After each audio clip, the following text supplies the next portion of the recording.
गुरु भगवान की शुक्रानी है, गुरु भगवान को नमन है। 7 principles of giving. Giving makes me more like God. जब आप सबको देते हैं तो आप भगवान जैसे हो जाते हैं। आपका देने का भाव होता है कि भगवान भी क्या कर रहे हैं, निरंतर दे रहे हैं, तो आप भगवान जैसे हो जाते हैं। क्योंकि एक आम आदमी तो के अंदर देने का भाव ही नहीं होता, और जहाँ देने का भाव है वहाँ हेल्थ, वेल्थ, प्रॉस्पेरिटी सब है ना। जहाँ देने का भाव है, क्योंकि लाइफ में क्या होता है कि वो जो आप देंगे वो लौट के आएगा।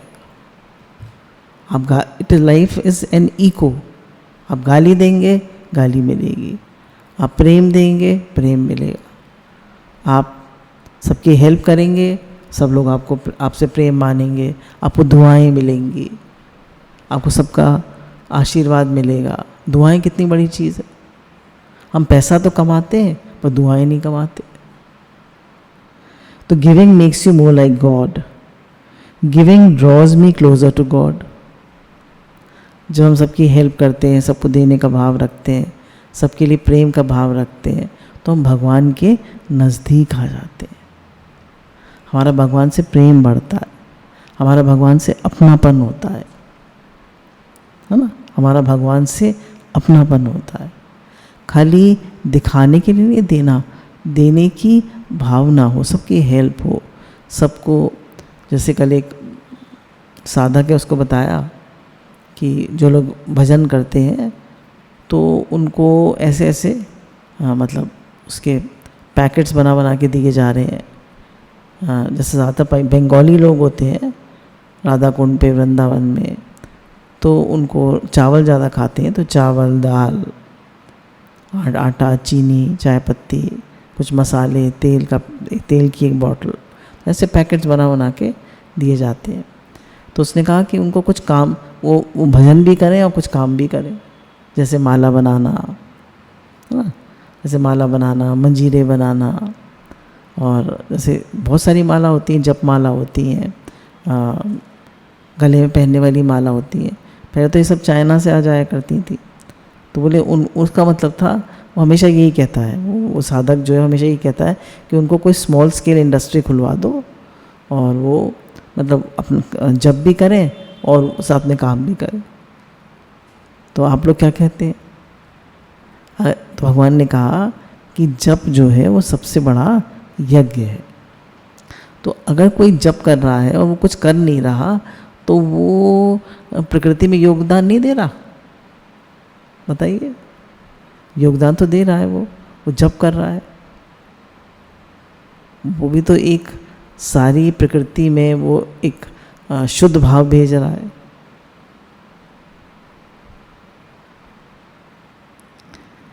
Giving strengthens my faith. जब हम देते हैं तो हमारा भगवान में विश्वास बढ़ता है, हमारा भगवान से प्रेम बढ़ता है, विश्वास बढ़ता है भगवान।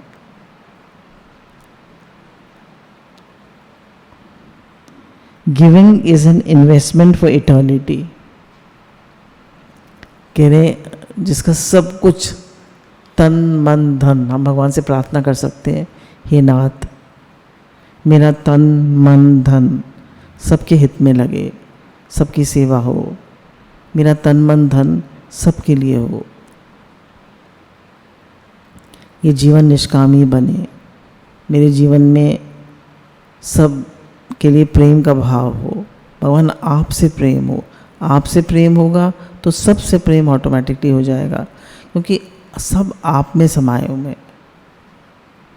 तो giving is an investment for eternity. जब आप देते हैं तो आपका इटर्निटी मतलब कि हमेशा के लिए। तो ये इटर्निटी में आपने प्रकृति में दे दिया। अब प्रकृति में तो अनंत है। आप एक टमाटर का बीज बोते हैं तो हज़ारों टमाटर निकल आते हैं, और फिर उस एक टमाटर में कितने बीज होते हैं, है ना।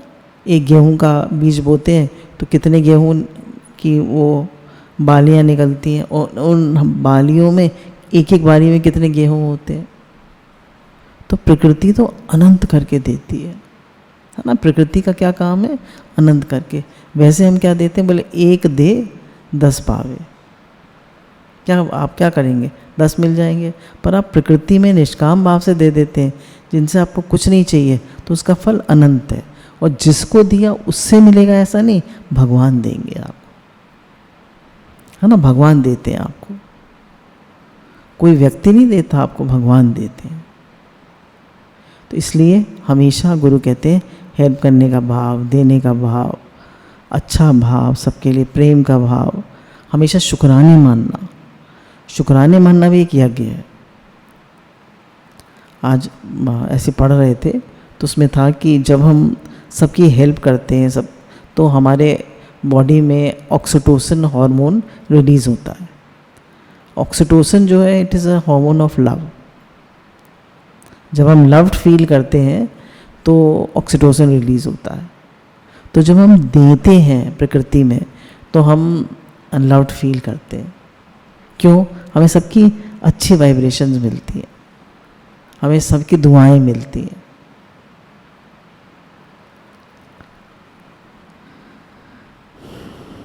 Giving reveals my spiritual maturity. कितनी अच्छी बात है। जिसको देने का स्वभाव होता है, जिसको सबको हेल्प करने का स्वभाव होता है, तो वो उसकी स्पिरिचुअल मैच्योरिटी है कि स्पिरिचुअली वो सोल एडवांस्ड है। उसको सबके लिए करने, क्योंकि उसका भाव है ना कि this whole universe is my family. क्या भाव है उसको? तो क्या भाव है? This whole universe is my family. मेरी 2x2 की फैमिली नहीं है, सब मेरी फैमिली है, सब मेरे अपने हैं। तो वो एक स्पिरिचुअल मैच्योरिटी है। तो देने का भाव क्या है? वो स्पिरिचुअल मैच्योरिटी रिवील करता है। और जिसका देने का स्वभाव होता है तो वो it belongs all to the master. सब कुछ भगवान का है, ऐसी उसकी भावना बनती जाती है कि मैं भगवान का हूँ, भगवान मेरे हैं और यहाँ सब कुछ भगवान का है। Everything belongs to God. तो सब कुछ भगवान ही सब कुछ बन गए हैं, भगवान का ही सब कुछ है, सब कुछ भगवान में ही है। तो सब कुछ उसको समझ में आने लगता है, there is nothing but God, everything is God, everywhere is God, there is nothing but God, it all belongs to the master. एक बच्चा अपने घर से सीख के गया, जब वो हॉस्टल में गया तो उसको यही सिखाया गया था, पहले दूसरों को खिलाओ तब खुद खाओ। तो वो लोग ऐसे ही, एक पहला नया नया हॉस्टल में गया था, तो उसको वो लोग किसी संडे का दिन था, छुट्टी, सबको कहा था घूम के आओ, तो किसी रेस्टोरेंट में वो लोग खाने गए, नान और रोटी मंगाई, तो उसने सबको सर्व कर दिया। तो लास्ट में सब बच्चों ने पनीर था, पनीर ले लिया और उसके लिए ग्रेवी रह गई। तो उसने कहा क्या करना चाहिए? मतलब बच्चों को थोड़े ही पैसे होते हैं, तो सबको क्या आदत होती है? मुझे मिले, मुझे मिले, मुझे मिले। हर एक को ये होता है। तो जिसको गुरु कहते हैं, सब जो भी तुम काम कर रहे हो, है ना, तुम जॉब कर रहे हो, तुम बिजनेस कर रहे हो, तो तुम ये भाव रखो, भगवान सबकी सेवा। क्या भाव रखो? भगवान सबकी सेवा। और सेवा की भावना है तो कहीं ना कहीं आपका भाव पहुंचेगा ना सब तक। आपका यही भाव रहना चाहिए, भगवान सबकी सेवा हो, सबको मिले तेरी बख्शीशें, सबको मिले तेरी रहमतें। कुछ पॉइंट्स हैं ये गिविंग पर। No one has ever become poor by giving. कहते हैं अरे सब कुछ दे दोगे, सब कुछ लुटा दोगे तो हम भी हो जाएंगे, हम भी बाबा बन जाएंगे, है ना। सब कुछ दे दोगे तो हम भी बाबा बन जाएंगे। तो कह रहे नहीं, कोई बाबा नहीं बनता, तो कोई देने से कभी गरीब नहीं बनता, है ना। ये क्या है? ये प्रकृति का लॉ है कि देने से कोई गरीब नहीं बनता। आप दोगे तो प्रकृति लौट के आपको देगी, और आपको कभी देने वाले को कभी कमी नहीं पड़ती। जैसे संतों के हमेशा मीठा भरा रहता है, संतों के कभी कुछ खाली नहीं होता। जैसे एक हमारा पुराना दृष्टांत है, एक बार एक लकड़हारा था, तो लकड़ी काटा करता था, तो बेचारा लकड़ी ज़्यादा काट लेता था मेहनत करके, तो लकड़ी जो है सस्ती हो जाती थी, उसको उतने ही पैसे मिलते थे। कम काट पाता था किसी दिन, तो लकड़ी महंगी हो जाती थी, फिर भी उसको उतने ही पैसे मिलते थे, उसको उतने ही मिलते थे। वो चाहता था मैं अपना घर बना लूँ, तो वो घर बना ही नहीं पाता था। तो एक बार एक संत जा रहे थे, तो उन्होंने उससे पूछा क्या करूं मैं? तो उन्होंने कहा बेटा, जो भी तुम कमाते हो उसमें से कुछ 10वां या कुछ अंश दिया करो प्रकृति में। सबकी बोला मैं खुद ही, मेरी मुश्किल से बचता है, हम खुद ही मुश्किल से दाल रोटी खाते हैं। बोले नहीं, उसमें से भी दो। तो उसने देना शुरू करा, है ना। कोई जो मिलता था उसकी हेल्प कर देता था, उसकी सेवा कर देता था। कोई गरीब मिलता था तो उसको रोटी कहता था पत्नी से कि 2 रोटी एक्स्ट्रा बना दिया करो। तो वो मतलब ऐसे करके वो सेवा करने लगा। धीरे धीरे उसका घर बन गया। थोड़े दिन बाद वो संत फिर वहाँ से आए, तो उन्होंने देखा उसका तो डबल स्टोरी का घर है। बोले ये कैसे बना? बोले आप ही ने तो बताया था देना शुरू करो। जबकि उसकी प्रारब्ध में घर नहीं था, उसकी प्रारब्ध में घर नहीं था। तो भगवान ने कहा था इसका घर नहीं बनेगा इस जन्म में, पर क्योंकि उसने देना शुरू करा, तो प्रकृति में देने से आपकी नई प्रारब्ध बन जाती। समझ रहे? देना आपके पास नहीं है, आपको मिलना नहीं है, पर देने से नई प्रारब्ध बन जाती। तो इसलिए देने में कभी मत सोचिए कि हम गरीब हो जाएंगे, हमारे पास कम हो जाएगा, हमारे पास नहीं रहेगा। जैसे बताया गुरुजी ने कि कितने कपड़े हम नहीं पहनते फिर भी हम रखे रहते हैं। क्यों? क्योंकि हमारे मन में लोभ होता है। क्यों रखे रहते? लोभ होता है। पहनेंगे नहीं पहनेंगे, जो आपने 1 साल 2 साल नहीं पहना वो आप नहीं पहनेंगे, दे दीजिए। जैसे गाय ने कहा कि सुअर और गाय की बात हो रही थी, तो गाय ने कहा कि सुअर ने कहा तुम्हारी तो सब पूजा करते हैं और मेरे को कोई नहीं पूछता। तो गाय ने कहा मैं देखो, मैं दूध देती हूँ, दूध से दही बनता है, मक्खन बनता है, फिर मेरा गोबर भी काम आता है, मेरा गौमूत्र भी काम आता है, मेरा तो सब कुछ काम आता है।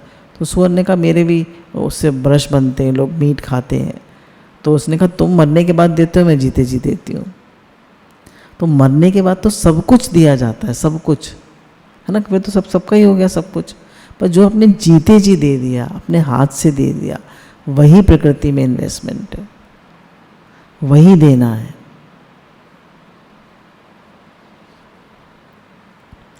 Giving opens the way for receiving. आप दोगे तो मिलेगा, आप दोगे ही नहीं तो कैसे मिलेगा? तो गुरु कहते हैं कुछ नहीं कर सकते तो यही कह दो, सर्वे भवन्तु सुखिनः, सर्वे सन्तु निरामया, सर्वे भद्राणि पश्यन्तु, माँ कश्चित् दुख भाव भवेत्। भगवान सब सुखी हों, सब निरोग हों, सबके लिए शुद्ध भाव, सबके लिए प्रेम का भाव, जिसको देखें उसके लिए सबके लिए शुद्ध भाव। हमारी भावना सबके लिए अच्छी होनी चाहिए। जैसे प्रसाद भी बनता है तो ऐसा रहता है, मन में भावना रहती है, अम्मा जी से ही सीखा है कि सबको मिले। कुछ लोग होते हैं जो पूरे टाइम के सेवाधारी होते हैं, तो घर में ही रहते हैं, उनको तो प्रसाद मिलता ही है। पर जो पार्ट टाइम होते हैं, तो अगर आपके यहाँ कुछ प्रसाद बना है तो सबको मिले, है ना। तो अम्मा जी कहते थे कि जो खाना बनाने वाला है वो भी देखता है आप क्या खा रहे हैं। आपने उसको तो दिया नहीं, आपने खा लिया, उसके मन में तो रह गई मैंने बनाया तो मुझे तो मिला नहीं। तो दे कर खाइए। हमारा जो संस्कृति है उसमें पंचयज्ञ का वो है ना, पंचयज्ञ का विधान है। गाय को रोटी, कुत्ते को रोटी, चिड़ियाओं को दाना, फिर अतिथि के लिए और सेवक के लिए। तो ये पंचयज्ञ हो गया।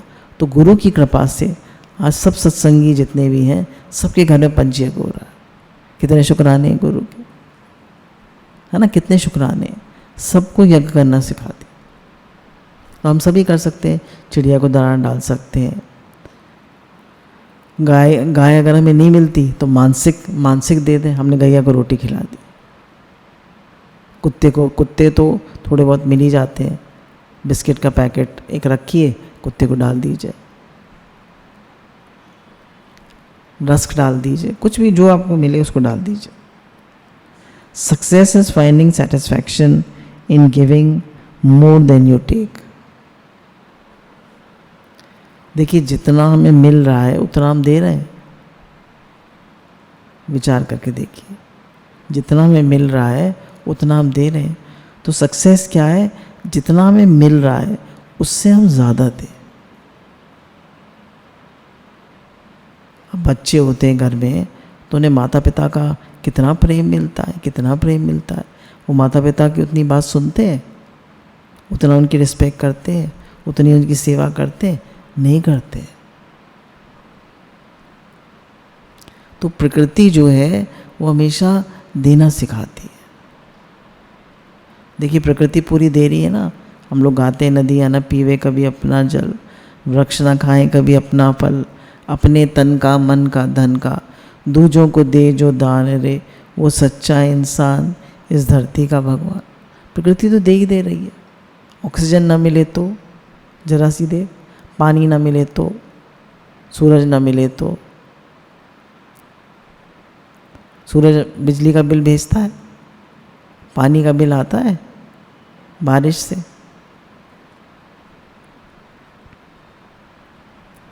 प्रकृति में तो सब कुछ फ्री है। जब लोगों को कोविड हुआ तो ऑक्सीजन सिलेंडर्स की कितनी दिक्कत हो गई, जिनको ऑक्सीजन नहीं मिली कितने लोगों का शरीर शांत हो गया। तो जीवन में यज्ञ जो है वो बहुत ज़रूरी है। भगवान गीता भी कह रहे हैं, ये 11वां श्लोक है गीता का 3 अध्याय का, तुम लोग इस यज्ञ के द्वारा देवताओं को उन्नत करो, वे देवता तुम लोगों को उन्नत करेंगे। इस प्रकार निस्वार्थ भाव से एक दूसरे को उन्नत करते हुए तुम लोग परम कल्याण को प्राप्त हो जाओगे। भगवान कह रहे हैं, अगर तुम प्रकृति में निस्वार्थ भाव से दोगे, देवता मतलब सबको, ये सब देवता है। देवता मतलब देने वाला। अगर तुम सबको दोगे, सबकी हेल्प करोगे, तो प्रकृति तुम्हारी हेल्प करेगी, है ना। सब लोग तुम्हारी हेल्प करेंगे, सबका प्रेम मिलेगा तुम्हें, सबकी दुआएं मिलेंगी तुम्हें। यज्ञ के द्वारा बढ़ाए हुए देवता तुम लोगों को बिना मांगे ही इच्छित भोग निश्चित ही देते रहेंगे। अब भगवान कह रहे हैं कि अगर तुम्हारे जीवन में यज्ञ होगा, देने का भाव होगा, तो जो भी तुम्हारे मन में बात होगी वो कहीं ना कहीं से ज़रूर पूरी हो जाएगी। जैसे आप देखते होंगे, आपके मन में जरा संकल्प आता है वो बात पूरी हो जाती है। आप संकल्प करते हैं और सामने, तो संकल्प तो करें मेरा जीवन निष्कामी बने, संकल्प तो करें मेरा जीवन यज्ञार्थ हो, संकल्प तो करें मेरा तन मन धन सबके लिए हो, मेरा भगवान से प्रेम बढ़े, मेरा भगवान से अपनापन बढ़े, मेरा ये भाव पक्का हो, सर्वभूतिते रता, मैं सबके हित में लगूं, वासुदेव सर्वम, मेरा ये भाव तो पक्का हो। अब जो हम महामंत्र करते हैं, भगवान ने कहा सब यज्ञों में जप यज्ञ में हो। क्यों? अब उससे सबको शुद्ध वाइब्रेशन मिलती। तो भगवान कह रहे हैं कि आप अगर यज्ञ कर रहे हैं जीवन में, तो आपको इच्छित भोग अपने आप मिलेंगे, आपको कभी भी जीवन में कमी नहीं रहेगी, आपको जीवन में सब कुछ मिलेगा। इस प्रकार उन देवताओं द्वारा दिए हुए भोगों को जो पुरुष उनको बिना दिए स्वयं भोगता है, वह चोरी है। अब कह रहे हैं कि तुमने प्रकृति में दिया, तुम्हें लौट के मिला। अब तुमने खुद खा लिया, पी लिया और बोला खाया पिया किसके, मतलब कि यार कौन किसके। तो गुरु कहते हैं कि हमको मिला, प्रकृति ने दिया, हमने खा लिया, तो कह रहे हम चोर हैं। अब मिला तो दो, और नहीं दोगे तो तुम चोर कहलाओगे। ठीक है ना। तो अम्मा जी कहते थे अगर तुम्हें मिला है और तुम नहीं दे रहे हो तुम चोर हो। तुम कहते हो हम कहाँ चोर है, नहीं तुम दे ही नहीं रहे हो प्रकृति में। आजकल क्या फैशन है कि भैया आप पैसा बढ़ा तो कहीं घूम आते हैं, अच्छी बात है घूमना, कहीं विदेश घूम आते हैं। अब विदेश घूमोगे 4-5 लाख रुपए लगेगा, 7-8 लाख भी खर्च हो जाता है कभी कभी। यूरोप टूर लगाते हैं लोग, और अगर इसी का आप सबके हित में लगा देते तो। हम ये नहीं कह रहे आप घूमने मत जाइए, पर विचार भी करिए। यज्ञ से बचे हुए अन्न को खाने वाले श्रेष्ठ पुरुष सब पापों से मुक्त हो जाते हैं। अब भगवान कह रहे हैं कि जो देकर खाता है वो सब पापों से मुक्त हो जाता है,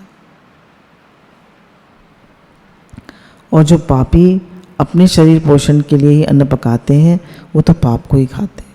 बोले जो सिर्फ अपने लिए खाते पीते हैं, अपने लिए सोचते हैं, अपने लिए जीते हैं, वो तो पाप ही खाते हैं। तो कहते हैं ना ये तो बहुत इगल खो रहा है, इसको अकेले ही अच्छा लगता है, अकेले ही खाना पीना रहना।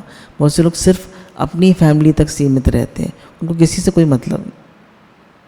तो भगवान कह रहे हैं ऐसे लोग पापी को खाते हैं और पापी को पकाते हैं, तो उनका जीवन भगवत में कभी नहीं बनता। अब ये 14-15वां श्लोक है 3 अध्याय का। उसमें भगवान कह रहे हैं संपूर्ण प्राणी अन्न से उत्पन्न है। जितने भी लोग हैं प्रकृति में वो सब अन्न से ही पैदा होते हैं। ठीक है ना, हम खाते हैं तो बड़े होते हैं, तो अन्न से ही पैदा होते हैं। अन्न की उत्पत्ति वृष्टि से होती है। ठीक है, बारिश क्यों होती है? वृष्टि यज्ञ से होती है। हम लोगों ने अक्सर देखा है जब भी भंडारा होता है, सत्संग, पहले सत्संग होता है फिर भंडारा होता है, तो बारिश ज़रूर होती है। तो वृष्टि किससे होती है? यज्ञ से। अब आजकल टाइम से बारिश नहीं होती, इस बार तो बहुत बारिश हुई है, बहुत भगवान के शुक्राने, बहुत गुरु के शुक्राने। गुरु ने खूब हवन कराए, बराबर सबको यज्ञ करा रहे हैं। तो भगवान ने कहा कि यज्ञ से वृष्टि होती है।